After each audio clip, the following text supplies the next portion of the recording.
Bienvenue sur la chaîne Baragwen. Ici, on apprend le français d'une manière amusante.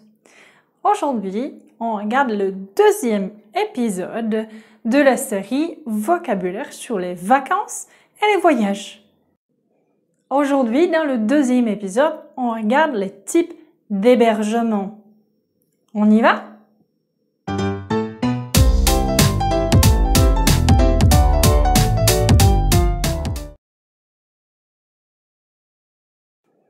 La chose la plus importante quand on voyage, c'est de savoir où est-ce qu'on va dormir ou où est-ce qu'on va loger.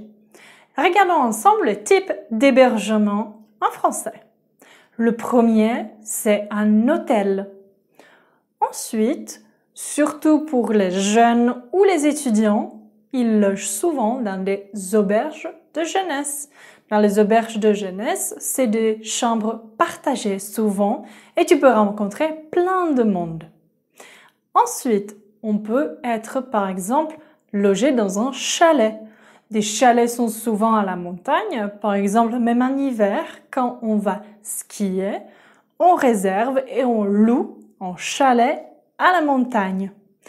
Ensuite, on peut aussi passer les vacances dans un camping.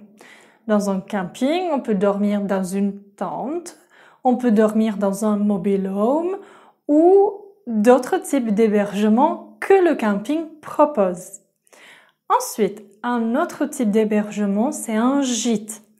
Un gîte, c'est un hébergement chez quelqu'un. En particulier, comme toi et moi, peut louer une partie de sa maison. En France, les gîtes sont très populaires en ce moment. Un autre type d'hébergement, c'est une villa. Donc, par exemple, cet été, si tu vas en vacances au bord de la mer, tu peux louer une villa avec une piscine.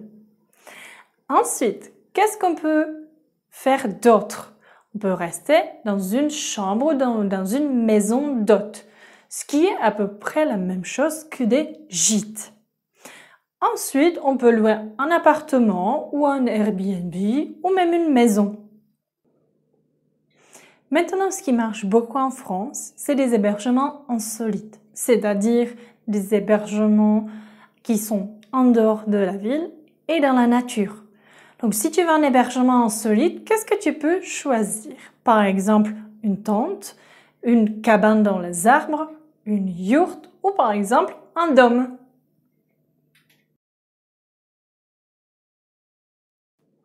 Maintenant, quand on veut réserver quelque chose, on doit choisir si on veut une chambre simple pour une personne, une chambre double pour deux personnes ou si on veut par exemple une chambre familiale ou un logement familial.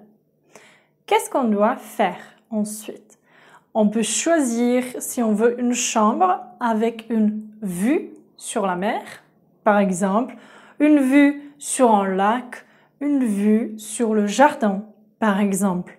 On choisit aussi l'hôtel ou le type d'hébergement selon le nombre d'étoiles. Une étoile, 2, 3, 4 ou 5 étoiles. Et ensuite, qu'est-ce qu'on peut aussi choisir? C'est si on veut le petit déjeuner compris. Souvent, dans les hôtels ou même dans les gîtes en France, le petit déjeuner, il est compris dans le prix.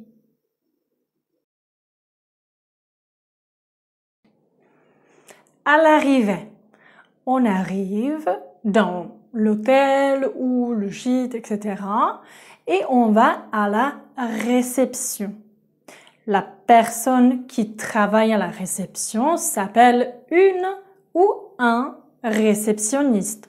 Le mot en français est le même pour un homme et aussi pour une femme. Si le ou la réceptionniste n'est pas là, on a la petite sonnette et on peut sonner. Ensuite, d'autres personnes qui travaillent dans l'hôtel, c'est une femme de ménage, par exemple, ou un portier. Un portier, c'est la personne qui va nous aider avec les bagages, si on a des bagages très lourds. La réceptionniste nous donne notre clé de la chambre Et ensuite, on peut aussi choisir si on veut une demi-pension ou une pension complète. C'est-à-dire si on veut avoir les repas 2 fois ou 3 fois par jour.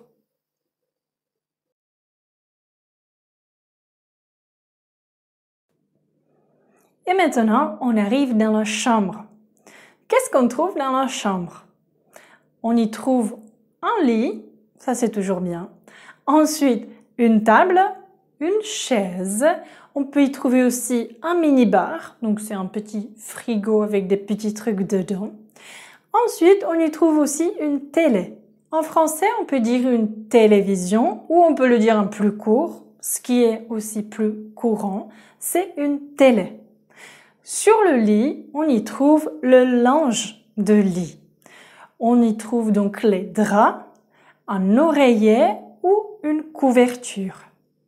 Ensuite, on a une salle de bain. Qu'est-ce qu'on a dans la salle de bain? On peut avoir soit une douche, soit une baignoire. On a un lavabo pour se laver les mains et aussi les toilettes. Attention, en français, les toilettes sont au pluriel. Ensuite, en été, c'est toujours bien d'avoir une climatisation. Pareil, comme avec la télé, on peut le mettre plus court et on dit la clim. En hiver, on peut aussi avoir un chauffage. Et ce qui est toujours bien, c'est un accès à Internet, accès Wi-Fi ou connexion Internet, on peut dire. Et dans les hôtels, on peut aussi avoir un coffre-fort pour mettre des petites choses de valeur. J'espère que ce deuxième épisode t'a plu, que tu as appris beaucoup de nouveaux mots. Dis-nous dans les commentaires si ça t'a plu, qu'est-ce que tu veux d'autre comme vidéo. N'hésite pas à t'abonner à notre chaîne parce qu'il y a beaucoup d'autres vidéos intéressantes, comme par exemple des vidéos de grammaire, des vidéos de vocabulaire ou des interviews avec des personnes intéressantes autour du français. Qu'est-ce que tu peux faire d'autre pour améliorer ton français? C'est de t'abonner sur notre Instagram, de nous suivre sur Instagram. Nous te donnons ici le nom de notre compte où nous publions quotidiennement des petits quiz, des explications de grammaire, des nouvelles expressions, etc. Donc n'hésite pas à nous suivre, de nous mettre un like sur cette vidéo si ça t'a plu. Et on se dit à bientôt sur cette chaîne et sur Instagram. Salut!